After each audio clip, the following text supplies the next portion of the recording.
जैसा कि हमने पहले इस इकाई में सीखा था, औपनिवेशिक शासन के दौरान और आज़ादी के बाद भी सरकार ने जंगलों को आरक्षित और संरक्षित वन घोषित करके वन भूमि पर अपना नियंत्रण बढ़ाया। इसमें कुछ हद तक उनके अभिलेखों का अनुचित रखरखाव की प्रक्रिया ने जंगलों में रहने वाले समुदायों पारंपरिक अधिकारों को समाप्त कर दिया और सामुदायिक अधिकारों को धीरे धीरे समाप्त कर दिया। नतीजतन वनवासी समुदायों को सरकारी जंगलों के अवैध कब्जाधारी या अतिक्रमणकर्ता के रूप में माना जाने लगा। वन अधिकार अधिनियम 2006 ने इनमें से कई वन अधिकारों को कानूनन मान्यता दी और अनुसूचित जनजातियों और अन्य पारंपरिक वनवासियों को जो पीढ़ियों से जंगलों में रह रहे हैं लेकिन जिनके अधिकार दर्ज नहीं किए गए थे, उन्हें इनकी शक्ति दी गई। इनमें व्यक्तियों और समुदायों के विभिन्न अधिकार और आदिम जनजातीय समूहों, घुमंतू समुदायों और देहाती लोगों के विशेष अधिकार शामिल हैं। यह एक परिवर्तनकारी कानून था। जब हम वन अधिकार अधिनियम और इसकी आमुख पर विचार करते हैं तो याद रखने वाली महत्वपूर्ण बात एक पैरा है जिसमें ऐतिहासिक अन्याय के बारे में उल्लेख किया गया है जो आदिवासियों और देश के वनवासियों के विरुद्ध किया गया। इसमें स्पष्ट रूप से यह उल्लेख किया गया है कि इस ऐतिहासिक अन्याय की उत्पत्ति इस तथ्य से हुई कि औपनिवेशिक सरकार के अंतर्गत वनवासियों के पूर्व में मौजूद अधिकारों को पहचान में विफलता हुई और यह विफलता स्वतंत्र भारत में भी जारी रही और अब संसद द्वारा इस ऐतिहासिक अन्याय को दूर करने के लिए कदम उठाया जा रहा है। जब हम इस ऐतिहासिक अन्याय की बात करते हैं तो हमें सही यह समझना होगा कि हम क्या बात कर रहे हैं। वह सही संदर्भ क्या था जिसमें संसद द्वारा इस कानून को तैयार किया गया। 19वीं शताब्दी के बारे में विचार करना महत्वपूर्ण है। ब्रिटिश सरकार द्वारा पहला वन अधिकार कानून 1856 में बनाया गया था। अब ब्रिटिश सरकार को भली भांति यह मालूम था कि इसके द्वारा इस कानून तथा इसी समय के दौरान भूमि, पानी आदि के संबंध में अनेक अन्य कानूनों को क्यों बनाया जा रहा है। स्पष्ट उद्देश्य वन भूमि और वन संसाधनों के उपयोग, मुख्य रूप से इंग्लैंड में हो रही औद्योगिक क्रांति के लिए टिम्बर के उपयोग और साथ ही भारत में ही औपनिवेशिक शासन के लिए स्थापित की जाने वाली औद्योगिक प्रक्रियाओं पर औपनिवेशिक सरकार का नियंत्रण स्थापित करना था। अब इसी समय के आसपास वन प्रशासनिक तंत्र की भी स्थापना की गई। कानून में एक बहुत ही रुचिकर नई बात को जोड़ा गया था जिसमें औपनिवेशिक सरकार द्वारा यह घोषणा की गई कि कुछ खास वन हैं जिन्हें सरकारी वनों के रूप में जाना जाएगा और कानून में ही यह स्वीकार किया गया कि लोगों के पूर्व में मौजूद अधिकार हैं, उन वनों के भीतर खेती के अधिकार हैं और समुदाय जिनके फलोपभोग अधिकार हैं, उन वनों के भीतर खेती के अधिकार हैं। लेकिन यह बात उन समुदायों पर ही छोड़ दी गई कि वे तय करें कि वे किस प्रकार से औपनिवेशिक सरकार की इस घोषणा की अब यह वन सरकारी वन है में अपने अधिकारों की स्थापना करते हैं। उत्तरवर्ती रूप से जो संशोधन किए गए उनके आधार पर नए विधान स्थापित किए गए, लेकिन उनमें भी पुरानी परिपाटियों को ही अपनाया गया। वस्तुतः इनमें वनों पर औपनिवेशिक नियंत्रण को और भी अधिक गहन रूप से समेकित किया गया, जिसके परिणाम स्वरूप 1927 में भारतीय वन अधिनियम को तैयार किया गया।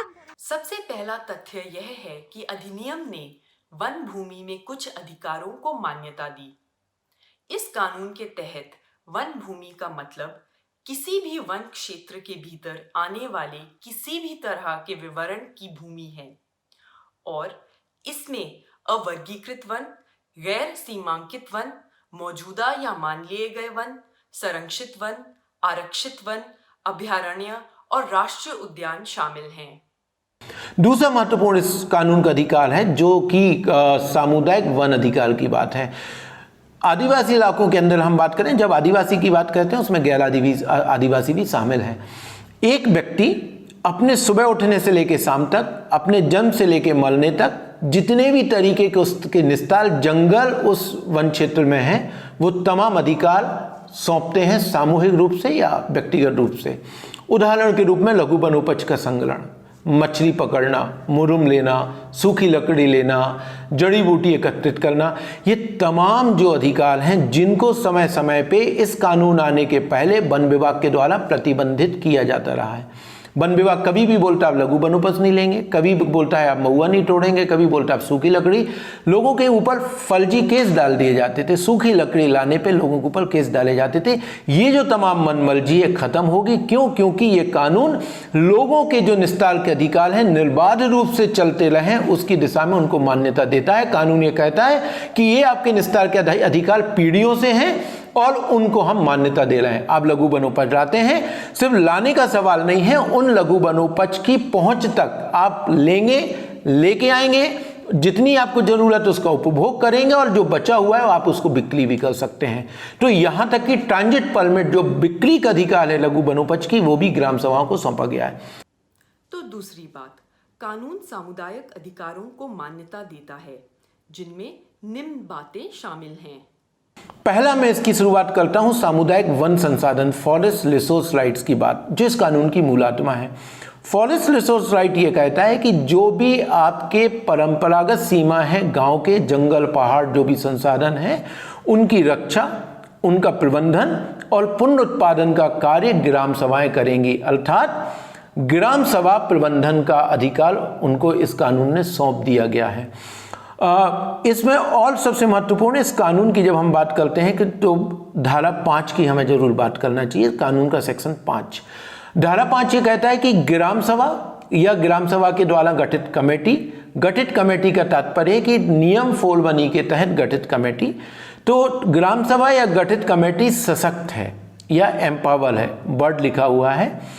जो आपके वन संसाधन है, उसका जो वन क्षेत्र है, जो विविधता है, वन्य प्राणी है, संस्कृति इनकी रक्षा का, अर्थात निश्चित तौर पे जो गांव समाज, जो ग्राम सभा है, उनको ये अधिकार सौंपता है कि वो अपने जंगल, अपने वन संपदा की रक्षा का दायित्व कहीं ना कहीं सौंपता है।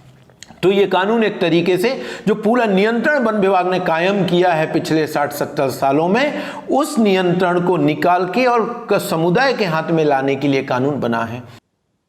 लघु वनोपज में बांस सहित पौधों से प्राप्त होने वाली सभी गैर इमारती लकड़ी वनोपज जैसे झाड़ झंकाड़, ठूंठ, बेंत, टसर, कोकून, शहद, मोम, लाख, तेंदू या केंदू पत्ता, औषधीय पौधों और जड़ी बूटियों, जड़ें, कंद और इस तरह के अन्य उत्पाद शामिल हैं। इन वनोपजों पर स्वामित्व के सामुदायिक अधिकारों के आने के साथ कई राज्यों में उनके व्यापार के वन विभागों के प्राप्त एकाधिकार अवैध हो गए हैं।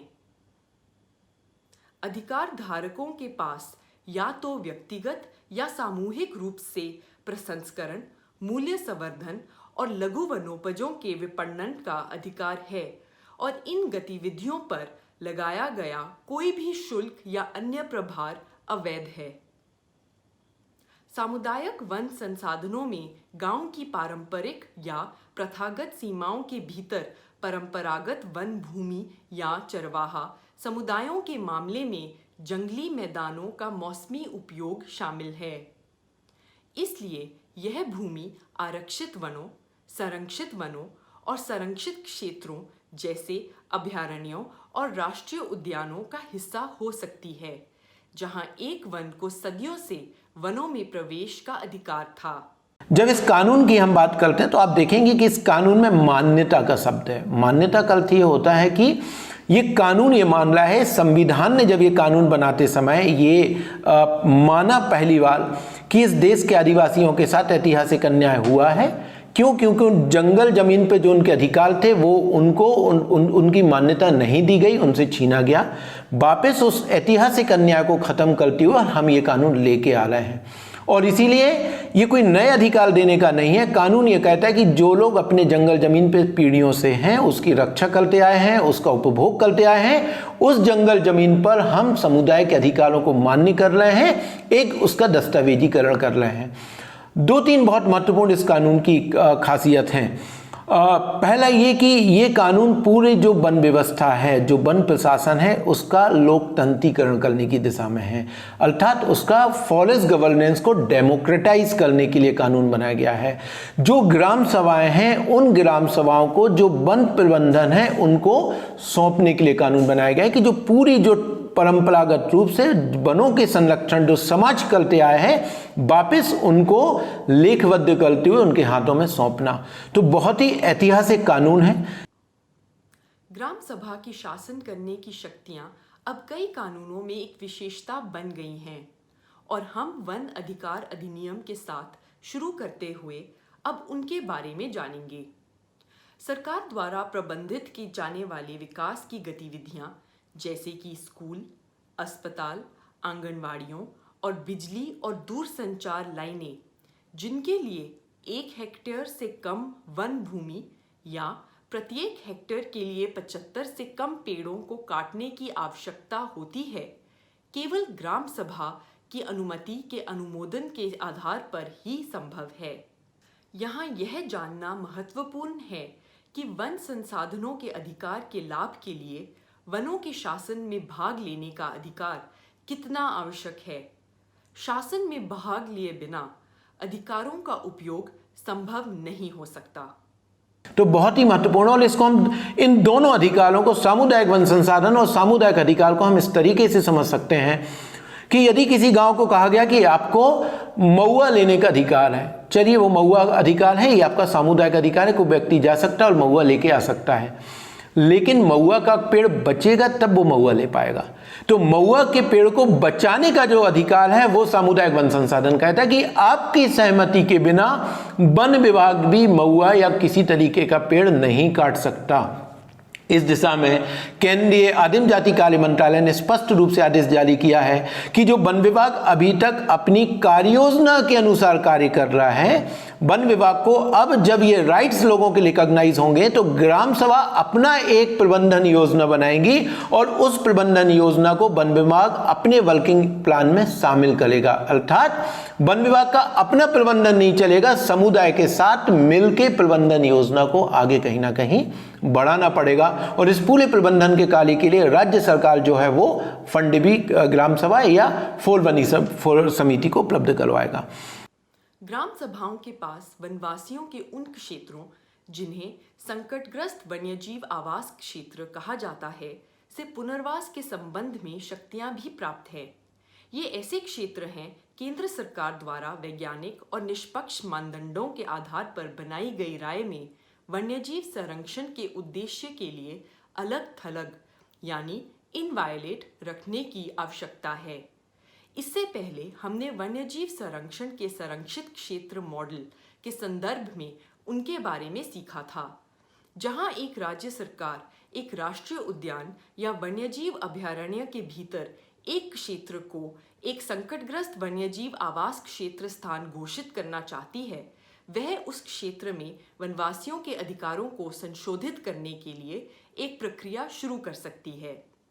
यह प्रक्रिया उनके अधिकारों को प्रभावित कर सकती है, यहाँ तक कि उस क्षेत्र से उनका पुनर्वास भी शामिल हो सकता है।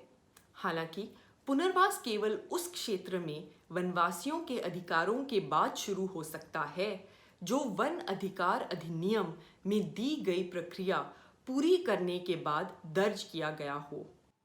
एक अन्य बिंदु पर हमें ध्यान देना चाहिए कि वनवासियों का कोई पुनर्वास तब तक नहीं हो सकता है जब तक कि क्षेत्र की ग्राम सभाओं ने सरकार द्वारा तैयार किए गए ऐसे पुनर्वास पैकेज के लिए सहमति नहीं दी है जो प्रभावित वनवासियों की आजीविका को सुरक्षित और सुनिश्चित करता है।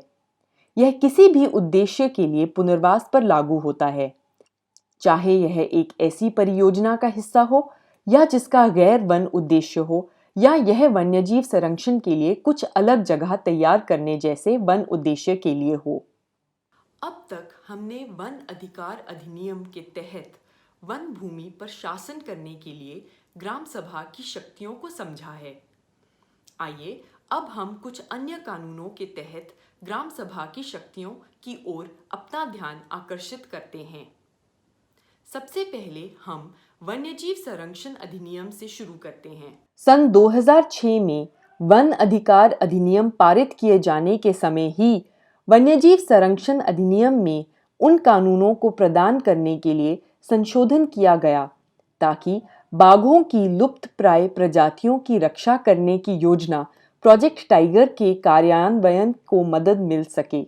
इन संशोधनों ने राष्ट्रीय बाघ संरक्षण प्राधिकरण की स्थापना की, जो बाघों के लिए संरक्षित क्षेत्र के रूप में घोषित क्षेत्रों के प्रबंधन सहित संरक्षण प्रयासों का मार्गदर्शन करेगा।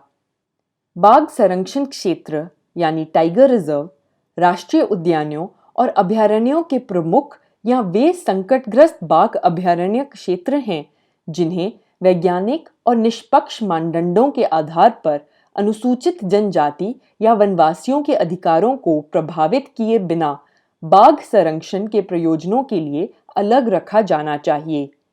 इसका मतलब यह था कि ये ऐसे क्षेत्र थे जहां राज्य सरकार की राय में बाघों की आबादी के साथ मानवीय गतिविधियां साथ साथ नहीं चल सकती थीं। ऐसे क्षेत्रों के निर्माण के पीछे तर्क यह था कि बाघ अपने इलाकों में रहना पसंद करते हैं और वहां मानवीय गतिविधियां नहीं हो सकती। वैज्ञानिक सर्वसम्मति भी यही थी कि कुछ ऐसे क्षेत्र विकसित करना आवश्यक है जिनमें मानव गतिविधि न हो ताकि बाघों की आबादी को बनाए रखा जा सके। बाघों के संरक्षित क्षेत्र का प्रबंधन राज्य सरकार द्वारा तैयार एक बाघ संरक्षण योजना प्रोजेक्ट टाइगर के अनुसार होना था।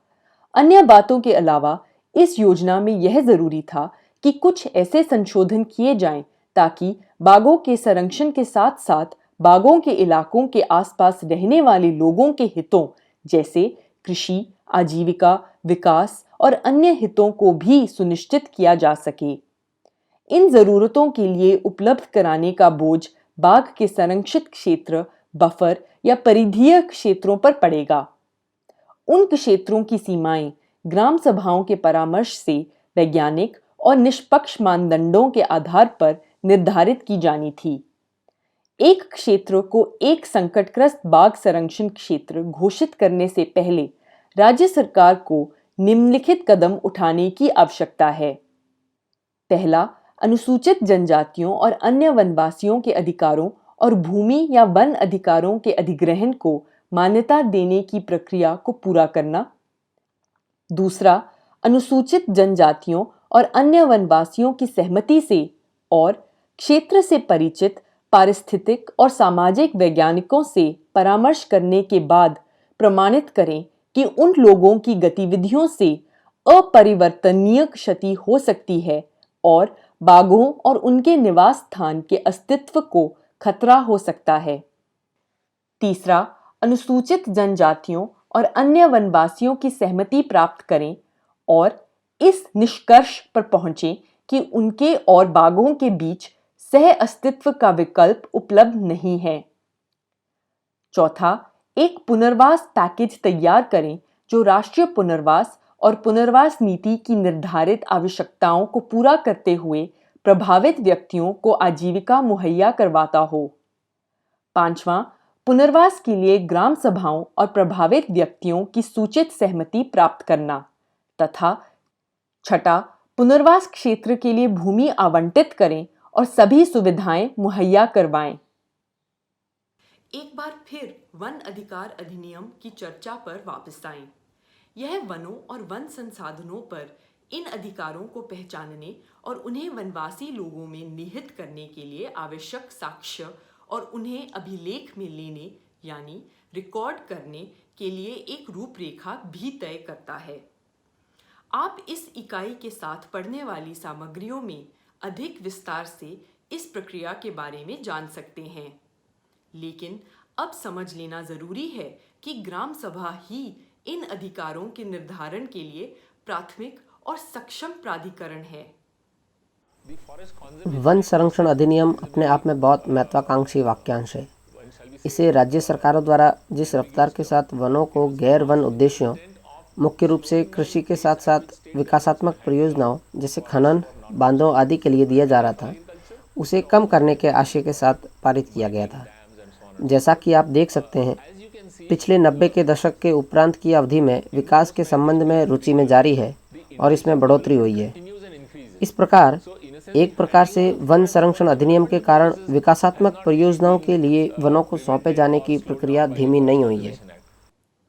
जैसे वन अधिकार कानून के लिए आवश्यक है कि वन क्षेत्रों से लोगों का कोई भी पुनर्वास वन अधिकारों की मान्यता और निपटान की प्रक्रिया और पुनर्वास पैकेज के लिए ग्राम सभा की सहमति के बिना नहीं होता है, वन संरक्षण अधिनियम के तहत बनाए गए नियमों के तहत गैर वन उद्देश्य के लिए वन भूमि के उपयोग को बदलने के लिए राज्य सरकारों द्वारा सैद्धांतिक मंजूरी देने के लिए इसी प्रकार की समान प्रक्रिया की आवश्यकता होती है।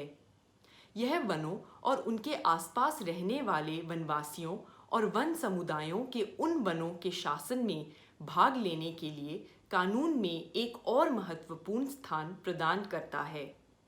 जो विकास के कारण जो जंगल बड़े पैमाने पे कटाई हो रही, फॉरेस्ट जो फॉरेस्ट के व्यपबल्तन जो होता है, डाइवर्जन होता है, उसमें इस कानून की स्पष्ट रूप से ये कहा है कि किसी को भी वन भूमि से बेदखल नहीं किया जाएगा जब तक उनके राइट्स रिकॉग्नाइज नहीं होते। ये आमतौर पर देखा गया है कि लोगों को जंगल से बेदखल कर दिया जाता है और उनको बोलता है आपके कोई राइट्स नहीं है। ये कानून स्पष्ट रूप से कहता है कि आपको तब तक बेदखल नहीं किया जा सकता जब तक वन अधिकारों की मान्यता की प्रक्रिया आपकी समाप्त नहीं हो जाती। तो कहीं ना कहीं एक बड़ा सेफगार्ड भी ये कानून उपलब्ध करवाता है। पहले इस इकाई में हमने यह भी जाना कि 1988 की राष्ट्रीय वन नीति और संयुक्त वन प्रबंधन की नीति ने भी इस तरह की भागीदारी के लिए कुछ स्थान प्रदान किया था। आइए अब उन समाधानों के कुछ विवरणों पर ध्यान दें। संयुक्त प्रबंधन समिति में प्रमुख तत्व यह है कि समुदायों में सदस्यों को वनों के उपयोग का प्रबंधन करने और उन्हें गैर सदस्यों को ऐसे उपयोग से बाहर रखने की शक्ति है। उन्हें अधिकांश गैर इमारती वनोपज के उपयोग और बिक्री पर सीधे प्राप्त करने और नियंत्रण करने का लाभ मिलता है और इमारती लकड़ी से आय के साथ साथ उन्हें स्थानीय पारिस्थितिकी तंत्र की सेवाओं जैसे जल रिचार्ज, परागण, वन्यजीव वास स्थान आदि से अन्य अमूर्त लाभ मिलते हैं। संयुक्त वन समिति और वन विभाग के बीच एक करार होता है जो यह तय करता है कि समिति और वन विभाग दोनों संस्थाओं के बीच संयुक्त वन प्रबंधन क्षेत्र से कैसे लाभ साझा किया जाए। जबकि स्थानीय समुदायों को गैर इमारती लकड़ी वन उपज से सभी आय प्राप्त होती है, लेकिन इमारती लकड़ी की बिक्री से उनकी आय का हिस्सा बहुत कम है और एक विवादास्पद मुद्दा रहा है। सन 1998 में पर्यावरण और वन मंत्रालय में एक संयुक्त वन प्रबंधन प्रकोष्ठ सेल की स्थापना की गई। वन विकास एजेंसियों को जिला स्तर पर संयुक्त वन प्रबंधन समितियों और राज्य वन विकास एजेंसियों के एक स्वायत्त महासंघ के रूप में एक राज्य में सभी वन विकास एजेंसियों के एक संरक्षक संगठन के रूप में विकसित किया गया था, जो भारत सरकार के दिशा निर्देशों पर आधारित था। सन 2010 तक 24 मिलियन यानी 2,40,00,000 हेक्टेयर से अधिक देश के वन क्षेत्र का लगभग 30% संयुक्त वन प्रबंधन कार्यक्रमों द्वारा अपने दायरे में कवर किया गया था। हमें एक बार फिर दोहराने की जरूरत है कि संयुक्त वन प्रबंधन का पूरा ढांचा एक वन नीति की शीर्ष पर बनाया गया है, न कि विधायिका या कार्यपालिका द्वारा बनाए गए किसी कानून पर। इसका अर्थ है कि संयुक्त वन प्रबंधन में भाग लेने के लिए समुदायों के पास कानून के तहत कोई अधिकार नहीं है। प्रावधानों के अंतिम पहलू पर जिसे हम वन शासन में स्थानीय समुदायों की भागीदारी को समझना सीखेंगे, वह है जैव विविधता अधिनियम।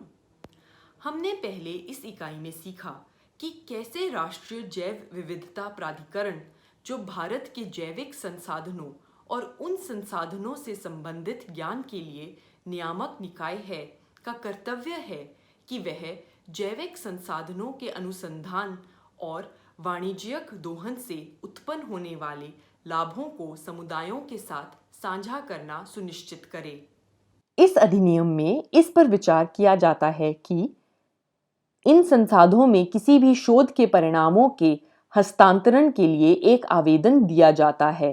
तब यह सुनिश्चित करना है कि इसकी स्वीकृति केवल उन शर्तों के अधीन दी जावे जिन्हें इन जैविक संसाधनों और उनके उप उत्पादों, नवाचारों और उनके उपयोग से जुड़ी परंपराओं और अनुप्रयोगों और उनसे संबंधित ज्ञान के उपयोग से होने वाले लाभों को समान रूप से समुदायों के साथ बांटा गया है। ये शर्तें उन नियमों और शर्तों के अनुसार भी होनी चाहिए जो इस तरह के अनुमोदन के लिए आवेदन करने वाले व्यक्ति, संबंधित स्थानीय निकायों और लाभ के दावेदारों के बीच पारस्परिक सहमति के आधार पर हैं। वास्तव में इस कानून के तहत लाभ के दावेदार कौन हैं? लाभार्थी दावेदार इस प्रकार के जैविक संसाधनों के संरक्षण तो हैं ही, उनके उपयोग से जुड़े नवाचार और प्रक्रियाओं से संबंधित ज्ञान और सूचना के रचयिता और धारक भी हैं। उदाहरण के लिए, यदि एक वन निवास समुदाय ने ऐतिहासिक रूप से जड़ी बूटी की एक विशेष प्रजाति को संरक्षित किया है और इसके औषधीय उपयोग से संबंधित जानकारी है, तो वे उस जड़ी बूटी के संबंध में लाभ के दावेदार हैं। हमें यहाँ ध्यान देना चाहिए कि समुदाय को लाभ का दावा करने वाला कोई औपचारिक दावा सामने रखने की आवश्यकता नहीं है। उस जड़ी बूटी की अवधारणा के रूप में उनकी पारंपरिक भूमिका और इसकी उपयोगिता के बारे में ज्ञान रखने वाले के लिए पर्याप्त है। लाभ साझा करने के कुछ प्रकार जो राष्ट्रीय जैव विविधता प्राधिकरण इन गतिविधियों में से किसी के लिए एक शर्त बना सकते हैं। स्वयं को बौद्धिक संपदा अधिकारों के संयुक्त स्वामित्व का अनुदान, दावेदारों को लाभान्वित करने के लिए संयुक्त स्वामित्व अधिकारों का अनुदान जहां ऐसे लाभ दावेदारों की पहचान की जाती हैं, प्रौद्योगिकी का हस्तांतरण, ऐसे क्षेत्रों में उत्पादन, अनुसंधान और विकास इकाइयों का स्थान जो लाभ के दावेदारों को बेहतर जीवन स्तर की सुविधा प्रदान करेंगे, और लाभ के दावेदारों को नकद मुआवजे का भुगतान और अन्य गैर नकद लाभ जिन्हें राष्ट्रीय जैव विविधता प्राधिकरण उचित समझे। भारत में सभी स्थानीय निकायों द्वारा गठित की जाने वाली जैव विविधता प्रबंधन समितियों के माध्यम से राष्ट्रीय जैव विविधता प्राधिकरण और राज्य जैव विविधता बोर्ड के निर्णयों में समुदायों को अपनी आवाज उठाने का मौका मिल सकता है। ये जैव विविधता प्रबंधन समितियां आवासों के संरक्षण, जैविक उपयोग और जैविक विविधता के दस्तावेजीकरण को बढ़ावा देती हैं, जिसमें आवासों का संरक्षण और खेती के लिए नस्ल की पौधों की किस्मों का संरक्षण शामिल है, जिसमें प्राचीन किसान भी शामिल हैं। उनमें से प्रत्येक को स्थानीय जैविक संसाधनों की उपलब्धता और ज्ञान, उनके औषधीय या किसी अन्य उपयोग या उनसे जुड़े किसी भी अन्य पारंपरिक ज्ञान के बारे में व्यापक जानकारी रखने वाले स्थानीय लोगों के परामर्श से लोक जैव विविधता पूंजी पीपल्स बायोडायवर्सिटी रजिस्टर तैयार करना होगा। एक जैव विविधता प्रबंधन समिति के क्षेत्रीय अधिकार क्षेत्र के भीतर होने वाले ऐसे संसाधनों से जुड़े जैविक संसाधनों या ज्ञान के उपयोग से संबंधित कोई भी निर्णय लेते समय राष्ट्रीय जैव विविधता प्राधिकरण और राज्य जैव विविधता बोर्ड को उस समिति से परामर्श करना चाहिए। समितियों के पास किसी भी व्यक्ति पर व्यावसायिक उद्देश्यों के लिए किसी भी जैविक संसाधन को इकट्ठा करने और एकत्रित करने के लिए अपने अधिकार क्षेत्र के समितियों के पास किसी भी व्यक्ति पर व्यावसायिक उद्देश्यों के लिए किसी भी जैविक संसाधन को इकट्ठा करने और एकत्रित करने के लिए अपने अधिकार क्षेत्र के क्षेत्रों से शुल्क वसूलने की भी शक्ति है। इस तरह से इकट्ठा किया गया शुल्क यानी फीस स्थानीय जैव विविधता कोष में जाएगा। जिसमें अन्य धनराशि भी शामिल होगी, जैसे राज्य सरकारों और राष्ट्रीय जैव विविधता प्राधिकरण द्वारा इसके लिए दिया गया कोई भी अनुदान। राज्य सरकार को संबंधित स्थानीय निकाय के अधिकार क्षेत्र में आने वाले क्षेत्रों में जैव विविधता के संरक्षण और संवर्धन और समुदाय के लाभ के लिए इस धनराशि का उपयोग करना है, जब तक कि ऐसा उपयोग जैव विविधता के संरक्षण के अनुरूप हो। हमने वनों के शासन में भाग लेने के लिए वन में निवास करने वाले लोगों और समुदायों के लिए कानून में प्रदान किए गए विभिन्न स्थानों के बारे में जाना है। वनों के उपयोग को नियंत्रित करने वाले कानूनों पर यह हमारा आखिरी इकाई है। हमने पहले कानूनों को समझा जिन्होंने सरकारों को वनों पर नियंत्रण दिया और वनों के उपयोग को निर्धारित करने के लिए उनकी शक्ति को नियंत्रित किया। फिर हमने जाना कि किस तरह पूरे देश में वनों में रहने वाले समुदायों द्वारा वनों के शासन में भाग लेने के लिए समझौता वार्ताएं की, जिसके बारे में वे ऐतिहासिक रूप से जीते और लाभान्वित हुए। अंत में हमने वनों के शासन को प्रभावित करने के लिए समुदायों के लिए कानून में दिए गए महत्वपूर्ण स्थान के बारे में सीखा। कानून की इस समझ के साथ आप इस बारे में सीखने के लिए आगे बढ़ सकते हैं कि कैसे समुदाय जंगलों के प्रशासन में प्रभाव और भागीदारी के लिए कानून का उपयोग कर सकते हैं और उनके हितों की रक्षा भी कर सकते हैं। इसके लिए इन कानूनों और प्रक्रियाओं की अधिक व्यावहारिक समझ की आवश्यकता होती है, लेकिन कुछ कौशल और दृष्टिकोण भी होते हैं जिन्हें आपको प्रभावी ढंग से उपयोग करने की आवश्यकता होगी। यही आप इस पाठ्यक्रम के अंतिम इकाई में सीखेंगे। धन्यवाद।